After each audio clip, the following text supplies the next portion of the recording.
Еліміздің әскери теңіз күштері республика күні тағы бір техникамен толықты. Шапшаң деп аталатын су көлігі атына сай жүрдік екен.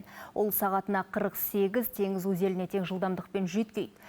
Айта кетейік, отандық үлгідегі әскери катер Ақтаудағы зауытта құрастырылған алғашқы су көлігі.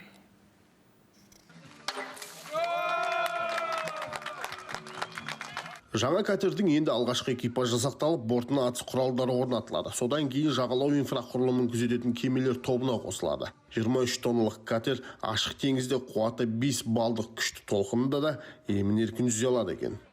Этот катер будет использоваться вооруженными силами Республики Казахстан. Отандық үлгідегі әскери катер мемлекет шекарасымен ашық теңізде және жағалауда орналасқан стратегиялық нысандарды күзетуге қолданылады. Жауынгерлік су көлігін құрастыру былтыр тамыз айында басталып, жоспарлы мерзімде аяқталды. Қозғалтқыш бөлігі сынақтан өткізілген соң қарулы күштер құрамына беріледі. Салтанатты іс-шараға қорғаныс саласының ардагерлері, кеме құрастыру зауытының ұжымы мен жергілікті билік өкілдері қатысты. Запастағы контр-адмирал Ратмир Камратов та осында. Ол көпшілікті республика күні мерекесімен құттықтап, жас сарбаздар мен матростарды отан алдындағы борышын абыроймен атқаруға шақырды.